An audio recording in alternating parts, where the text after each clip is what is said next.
Hello बच्चों, चलिए इस प्रश्न को देखते हैं। निम्नलिखित में से सम न्यूट्रॉनिक युग्म होंगे।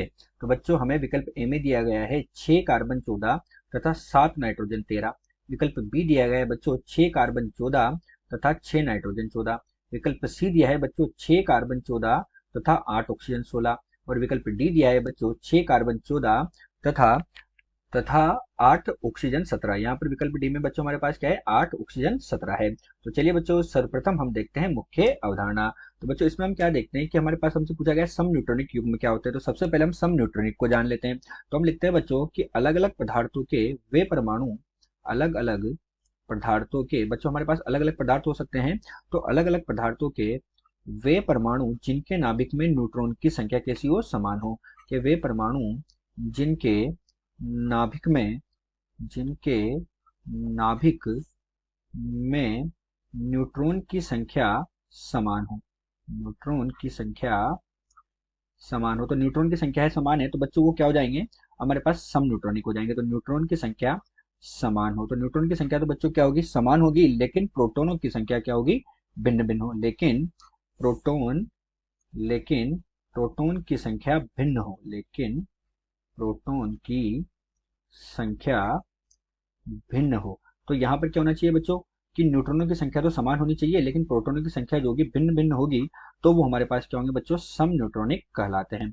तो वो हमारे पास सम न्यूट्रॉनिक कहलाते हैं। तो ये तो हमारे पास बच्चों कैसे हो गए, सम न्यूट्रॉनिक परमाणु हो गए। बच्चों इसमें क्या होगा कि परमाणु क्रमांक, परमाणु भार जो होगा वो भी भिन्न भिन्न होगा तथा परमाणु भार भी भिन्न भिन्न होते हैं। तो परमाणु क्रमांक, जैसे प्रोटॉनों की संख्या भिन्न है अर्थात जेड भिन्न है, तो यहाँ पर हम लिख देते हैं बच्चों परमाणु क्रमांक जेड तथा परमाणु भार भी भिन्न भिन्न होते हैं। तो परमाणु क्रमांक जेड तथा परमाणु भार ए, परमाणु भार ए जो होते हैं बच्चों वो क्या होते हैं, हमारे पास भिन्न होते हैं।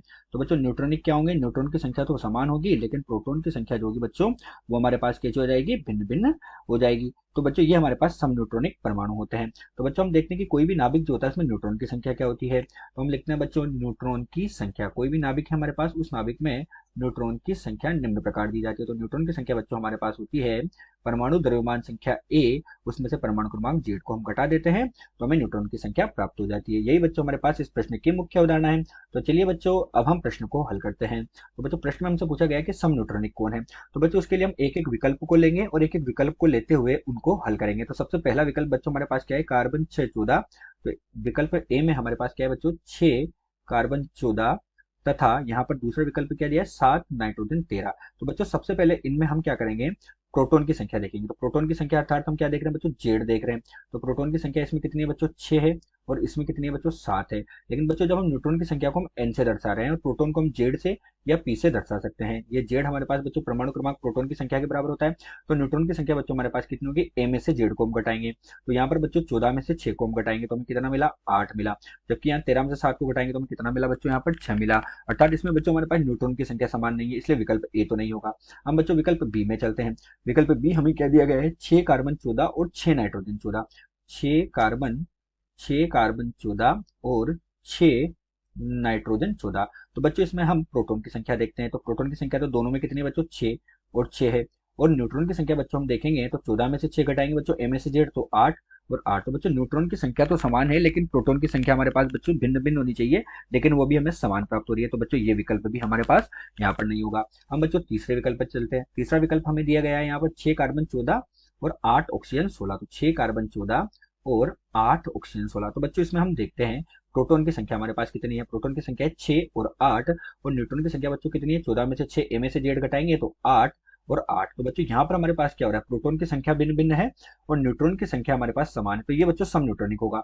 लेकिन इसके साथ ही हम विकल्प डी को भी चेक कर लेते हैं बच्चों। तो विकल्प डी को जब हम देखते हैं तो 6 कार्बन 14 तथा 8 ऑक्सीजन 17 हमें दिया है बच्चों। तो प्रोटॉन की संख्या तो हमारे पास कितनी है बच्चों, 6 और 8 जो कि जेड के बराबर होती है, जबकि न्यूट्रॉन की संख्या हमारे पास कितनी है बच्चों, 8 और 9 के बराबर आ रही है, अर्थात न्यूट्रॉन की संख्या समान नहीं है। तो चारों विकल्प को हल करने पर बच्चों हमारे पास जो विकल्प सी है वो सम न्यूट्रॉनिक निकल कर आया। अतः दिया गया जो प्रश्न है, इस दिए गए प्रश्न में विकल्प सी सही है। आशा करते हैं दिया हुआ प्रश्न आपको समझ आया होगा। धन्यवाद।